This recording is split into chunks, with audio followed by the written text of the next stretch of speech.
unfortunate because even he himself now fell into the trap of discussing the leadership of the EFF with the journalist, a matter that has been raised with him, and he has been reprimanded strongly that it is not done in the EFF to be excited and run all over the media. He has since apologized, and we accepted his apology. Thank you very much. Let's take the first round of questions, guys. You can. Wow. In line with the last remarks about who's contesting who, I would like to ask all 5 of you individually, are you available? Are you available? Are you available? Are you available? Are you available? I can answer for all of them. They are available. All of us are available. Okay. All members of the EFF are available. They will be raised from the floor. They will accept the nomination. And the chair, are you contesting for the president? No. This has been explained. You know, the problem is that you look at it as the ANC process, where there are nominations in the provinces and so on. We don't do it like that. The president has just explained. It's done from the floor. Of conference. You know why we do it like that? So when people nominate from the branch, they fight at the branch. Then they go and fight at the region. Then they go and fight at the province. Then they come here fighting. And then they conclude the fight here. So we want them to fight once. Fight, and before you know it is done. We all go back home. So there is no permanent picture of a party in conflict with itself. So all of them, it doesn't mean they didn't discuss. I mean, Colin's video somehow tries to tell you that there is some discussion, you know, taking place in the EFF. So those questions will be answered in front of the whole country. Yes. They'll say, Mr. Malema, are you available? And they will be there. They play the session will be open, and then the IEC will ask us individually. We are available. We are available. We may not be available for certain positions, which may be beyond our capacity. For instance, I can't write minutes. So if the IEC comes and such things, or treasurer, or president, or you know, so we'll deal with that.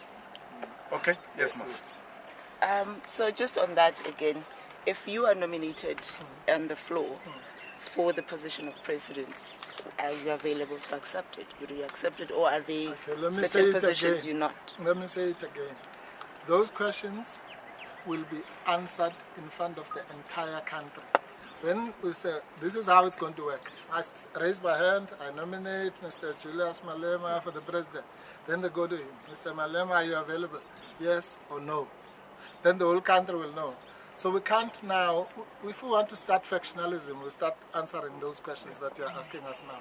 Because now it's going to be, oh, so-and-so is available, not this one is not available. This organization will never be factionalized. So all those in the media who are trying to factionalize this organization are going to fail, because we have no time for factions. We have time for contestation if we contest, or no contestation if we don't contest. And contestation must never be confused with factionalism. Okay, just 2 questions from me, CIC. You're going to Nigeria. Perhaps just please tell us about your visit there and the significance of that visit. Secondly, last week we said you were in studio and you spoke about the partnership between the EFF and the DA. The EFF had said they will consult and get back to us. So in light of the report, the organizational report from the DA saying that it was a mistake for the EFF and for the DA to actually get into a partnership, what then will now happen? And then has the ANC tried to reach out to the EFF in terms of forming something within the city of Johannesburg? Well, I just landed this morning from Baku, from a non-aligned movement summit representing PAP, but also going to sell the gospel of the EFF. We are continuing with that work. We're now going to Nigeria. We'll meet different stakeholders, members of parliament, different governors, different organizations, to try and sell the EFF internationally. We have taken a conscious decision to engage with the international community because some of us are ashamed that SG's report is going to be very empty when it comes to international relations. We have not done very well, and it's a responsibility we must accept that when we assume responsibilities in the political formations, we should know what it entails, and we should take those responsibilities with seriousness. A lot of interest has been shown in the continent and international towards the EFF, but the EFF doesn't grab that opportunity with both hands. And I don't understand. Maybe the SG, when he gives that report, he will explain why did we fail to appreciate the fact that the continent and the international community, including the diaspora, is receiving the EFF very well, but the EFF is not responding. In the discussion document, one of the areas we are raising is perhaps to get a full-time person to deal with international relations.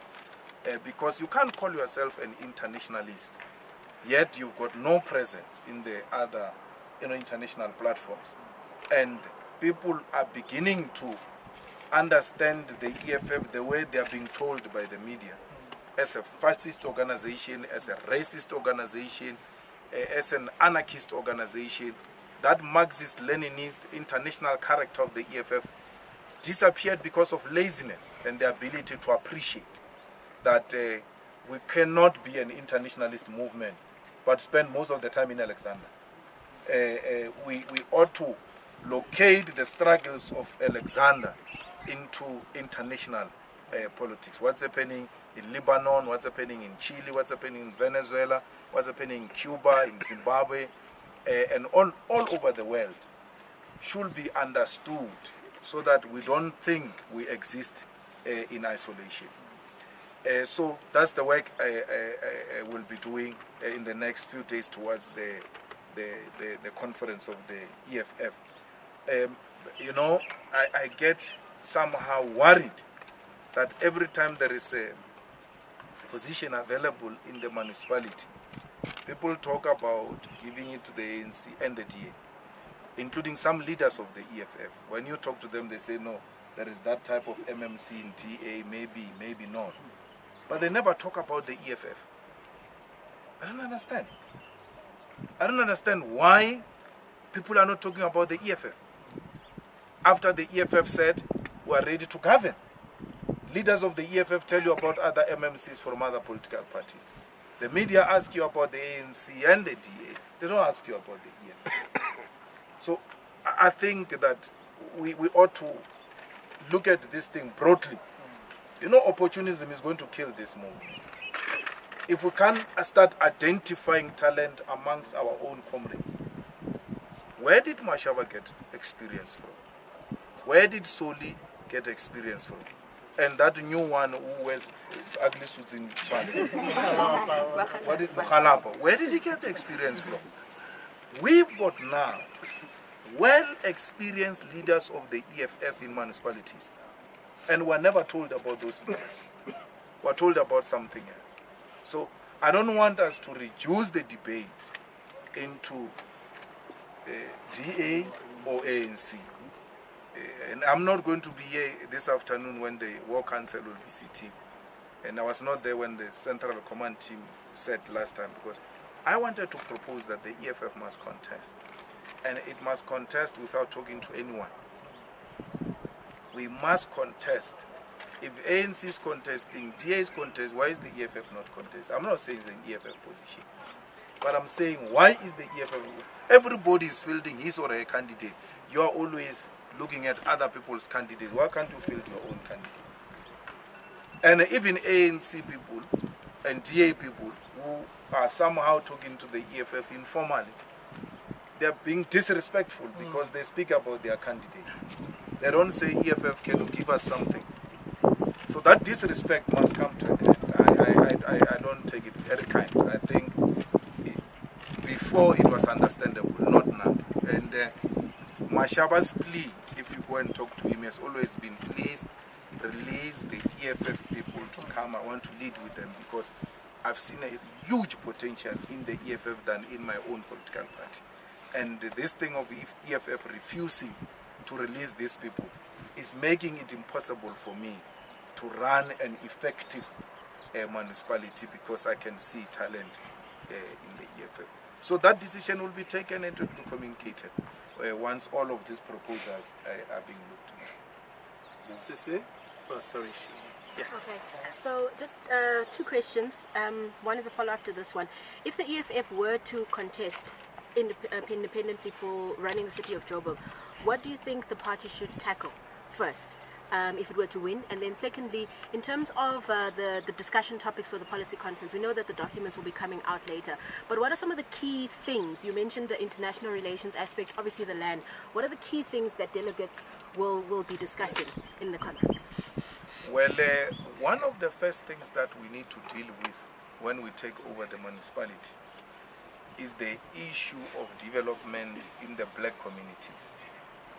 There is no serious focus on developing black communities. There is no infrastructure in black communities. So we want to make sure that there is proper infrastructure in black communities. And we must make sure that that infrastructure comes with employment of locals. So the money that comes from Johannesburg, which is paid by Johannesburg people, must benefit the people of Johannesburg, both in terms of development and employment. We want to insource all the workers. We don't want to create the issue of tenders. There's an issue here of AfriRent winning a tender of cars. And the question we ought to ask is, why is the municipality outsourcing cars, for instance? Don't we know where they sell cars? Can't we get someone in the municipality to go and take, not even a quotation, pictures, because the cars have got a price on the windscreen, and say one car will be so much, and compare and buy our own cars. And as and when they get old, we sell them and buy the new ones. Sell them, buy the... So to avoid these speculations that no, so-and-so bribed, so-and-so, this one, let's just internalize some of these services through building state capacity and insourcing. At the center of our conference is how do we build socialism? So everyone else should respond to that question.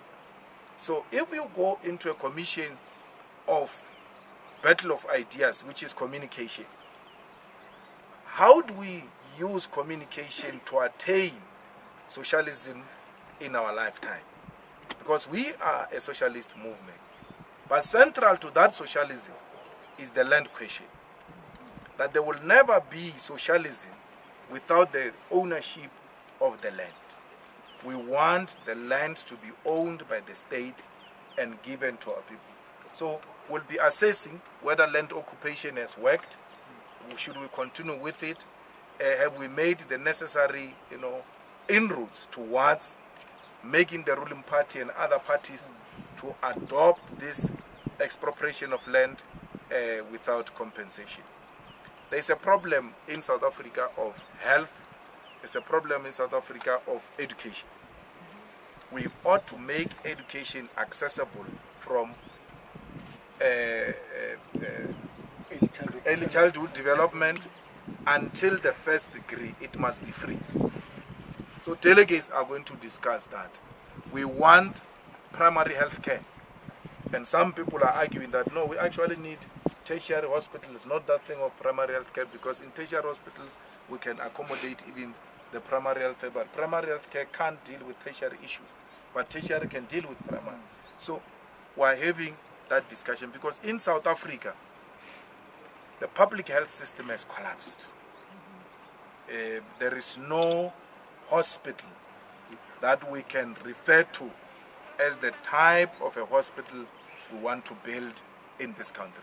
So those are amongst many other issues that we'll be dealing with, DP, on discussion document. Yeah, those are the central issues, and a clearer focus on the economy as well. What do we do with an economy that has been stagnant for many years, has not been absorbing people into employment?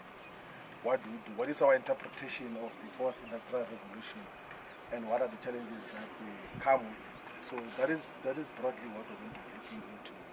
And then of course the organizational redesign perspective will form a part of the discussions in all the commissions. So that is basically what we're going to be looking into. In relation to the conference, and specifically with the video that came out from Mpumalanga, there are people who are saying that this conference is purely to just rubber stamp a list that has already been welcomed and put in place. What is your response to that? That's their view. I mean, conference, all types of things happen. That's their view. We didn't call conference. The Constitution called for conference. So it's not like we said somewhere and said, no, let's go and rubber stamp something. No, we are required to be here. We must be here, whether we like it or not. We are here. And then all types of issues will be raised. You know, leadership is discussed everywhere. People have preferences.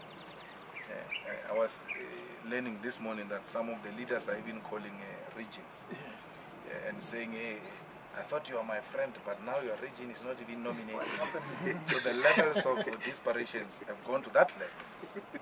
You can't do anything about it. People are trying all types of things. Does it violate the Constitution? No. Does it undermine the integrity of the EFF? No. So be it. It must be criticized. This list or that list. Let people say what they want to say, really. I mean, we didn't call ourselves. We were convened here by the Constitution of the EFF. We're not bought somewhere and said, let's go and endorse some list. Come. No, we're convened here by the Constitution of the EFF. Whether we want to be here or not. If it was my wish, we should just continue like this. But there's nothing I can do. Like Mkletama, when we went to the first conference, Mkletama said, President, can't you just read the list? Unfortunately, I can't do that. So we are all going to be subjected to that test. Just a point of clarity, Bizaga from Mission. Sure. In terms of your committees, will you have chairs of committees that you could possibly engage with before I'm not sure if it will happen before, but the chairs and the scribers will be there. And then when commissions come to report, the scriber of the commission, the chair of the commission will come to make those. But if there is a special request, I'm not sure if we have concluded the scribing and the chairing of commissions. The names are not there. We have not yet finalized. But it's not a big issue. If you want to engage someone who's presiding over a particular commission, surely communication will make sure that such people are available. And then CIC, I'd spoken to a couple of your members who've been talking about the constitution of the EFF and how they want changes and amendments of the constitution. Is that open to debate as well? It is. The constitution, the constitutional amendment is actually going to be serve in the plenary because some of its implications may affect the elections of top 6 or even additional members. There are people who say increase the number of additional members. There are people who say no, reduce the officials. So it will come. And then in the plenary, but it's not going to come in a rowdy manner. It will have to be this province, supported by this province, moves for this type of an amendment. Then we can put that amendment to the constitution. But there are certain fundamentals.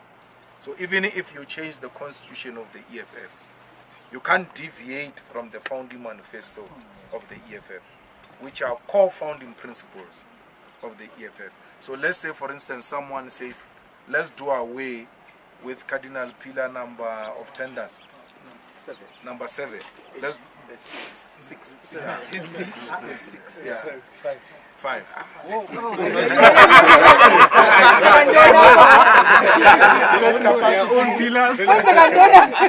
Yeah. So we'll have a workshop like this. When someone says, no, that clause on tenders is wrong. Let's not have a cardinal pillar that says we are going to scrap tenders. We must have tenders and all of that. the founding manifesto will not agree, because those are the founding principles. They are non-negotiable. They are founding principles of the EFF, like expropriation of land without compensation.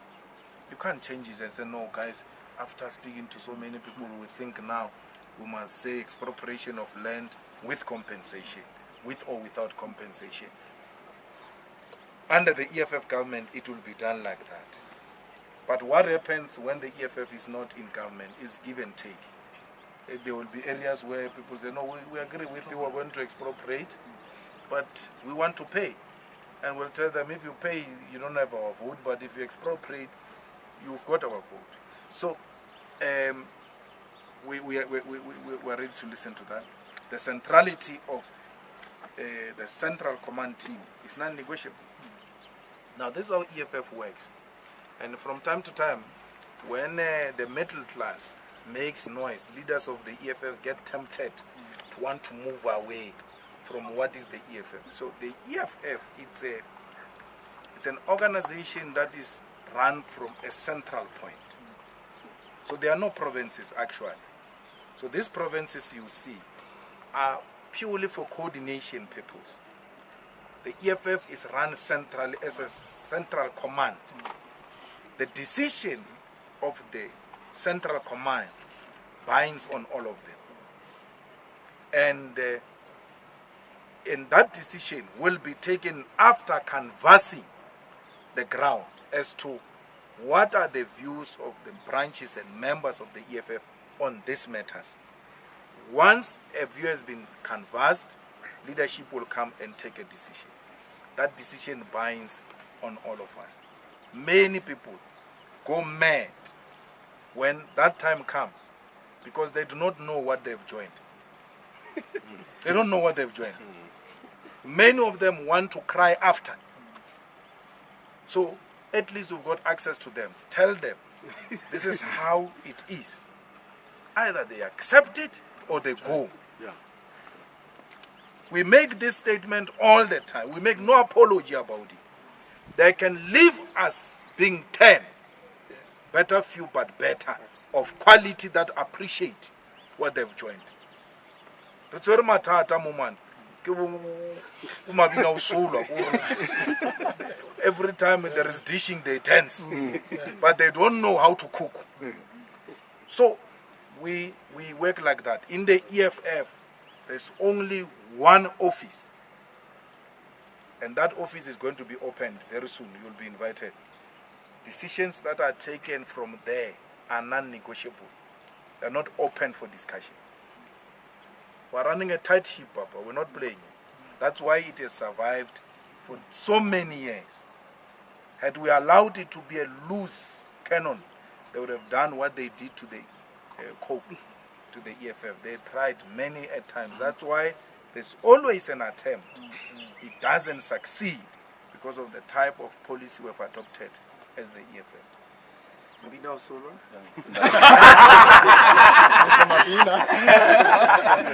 It's Mayato from Power. Just a quick one on as a side note. You spoke about the economy and your minister was on the podium on Wednesday. Any expectations from the EFF when Tito Mboweni delivers his medium term? No, well, we've given up on Tito.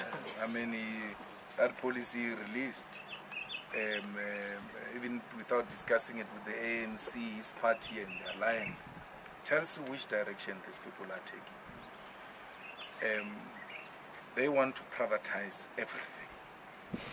They want to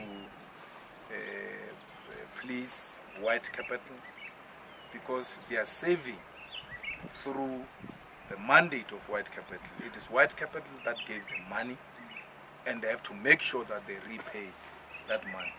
Look, people can't spend 1 billion on you and expect them to make 1 billion back. You know, it's not an investment. These people are still going to make billions. They've put 1 billion and they expect to make billions. And any policy that comes from Tito and Cyril is going to do exactly that. We've seen in South Africa where there is an acceptance of state capture when it is done by certain people.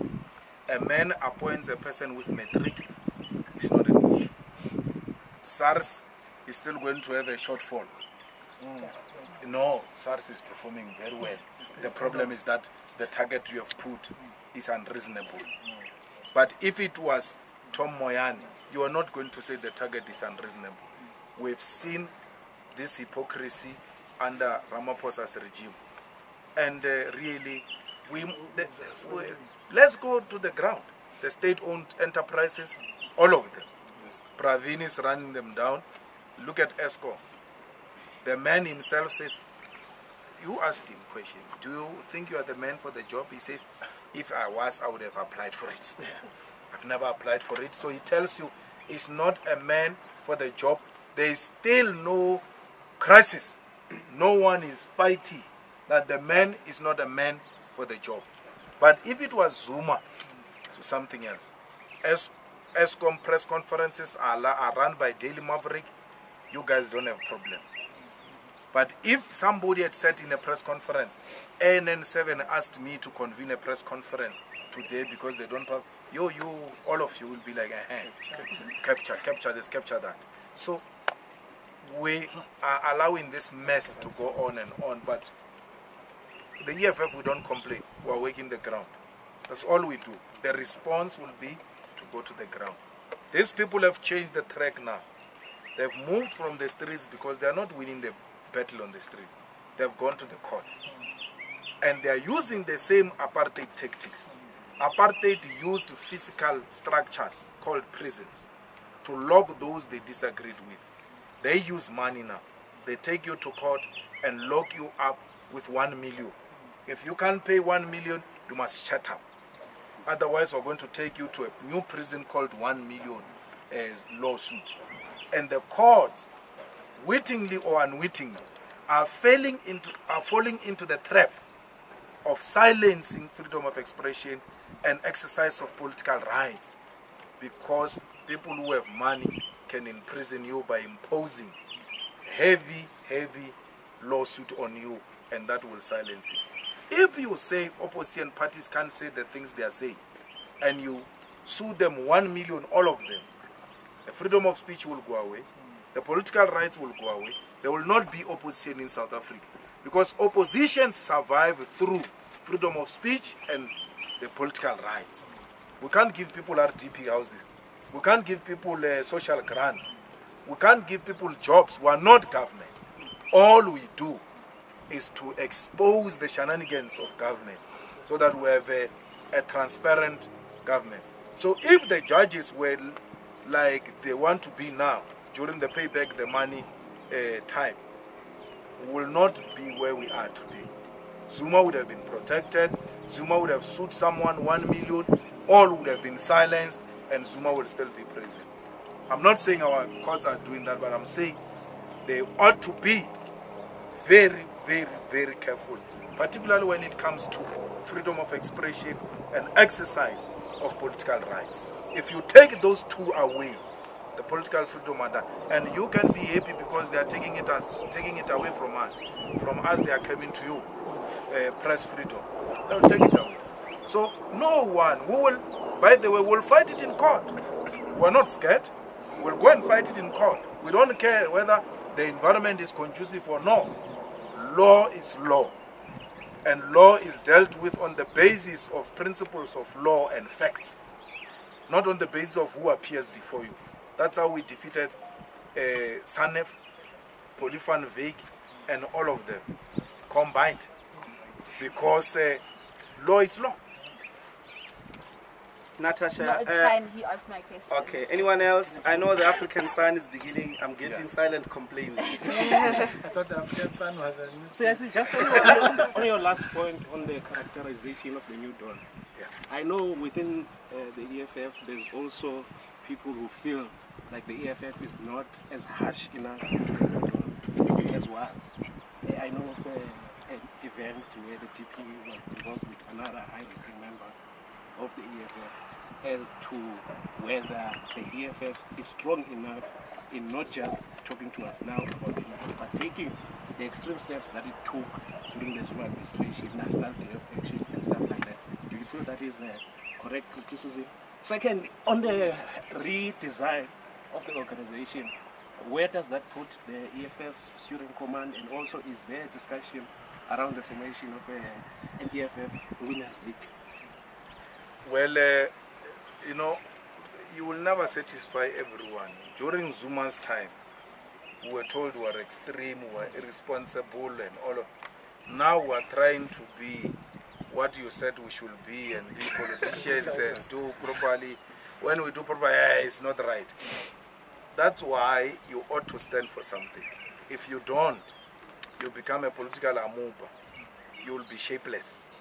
So, the EFF during Zuma's time, it didn't just start with noise.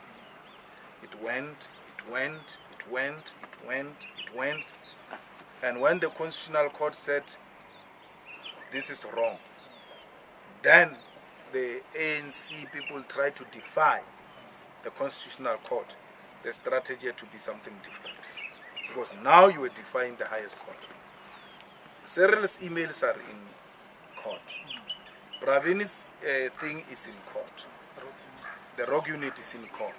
So, but even with that, we are still pushing in Parliament.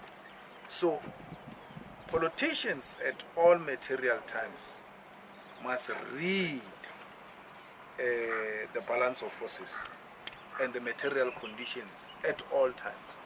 Don't just be you end up irritating people. By the time you hit Cyril, everyone else will say, but they gave him chance. And he himself failed. They tried everything, the man failed. That man is a maneuver, so you don't just become a reckless like that. Both of them, Pravin and Cyril. So you ought to be very careful because you are fighting real capital then. Look at what Cyril did to my mind. All of you are saying Helen Zille, Helen. It's not Helen Zille. It's Cyril. So the day my man wrote a letter, and then the public protector found against Cyril, and Helen came out saying that was the most stupid thing to do, to write to that woman. Tony Leon came out and said that was that's where the problem started, with the letter. Why? Musi, by writing the letter and the emails coming out and showing names, he exposed the DA funders, the real owners of the DA. And you don't go after them and they allow you to do that. Every time when we fundraise money, people with money say to us, but why can't you just work with Cyril? Why? I mean, can you imagine they say that to us? What about Musi? So, listen to what Herman says and what Musi say. They say, we joined the DA to destroy the ANC, not to join the ANC or the faction in the ANC. Go and listen to that video. That's what tells you what's happening. They are being told, work with this guy. You must work with this guy. This is our man. This is our man. And Musi tried to defy them, and he thought he's got a life of his own. That's when they showed him who are the real owners. The real owners, the people who give DA money. When finally the emails come out and you see the names of the people who funded CR70, when compare the notes with who's funding the DA, it's the same people. And you want to expose them by exposing their men and think you can still lead their party. They say that to us. Why can't you just work with Cyril and all of that? But we tell them, no, it's not going to happen. That is not even negotiable. So Cyril killed Musi. By doing that, Cyril killed the DA. The DA will struggle to recover from that mess. So Cyril destroyed it. I think in the ANC's analysis, wherever they are celebrating that we've successfully destroyed that project because of Capitec money. The man put money in the CR 17 and the Capitec man. The same man goes and investigates in the DA. What do they call that? Review committee. The man who financed Ramaphosa goes and investigates, review the DA, including Tony Leon, who said Moses is stupid, he has already proclaimed before going into that review committee that you were stupid by writing a letter to that woman. And then the same person who said you are stupid publicly must now review you. So it was clear the guy won't survive. Cyril destroyed that, DA. So what was the second one? Women's League. The student command is part of us. It's part of the EFF structures. The redesign is going to deal with the establishment of the youth command and the women's command. That mandate was there in the previous conference. We couldn't fulfill it. The organizational report will give that account. Based on that account, then the delegates will decide, do we really want to continue with this mandate or what do we do? So we're leaving it in the hands of the delegates. Okay, guys, thank you so much. Thank you. And Thank you. There's water for you there. Where? Just behind.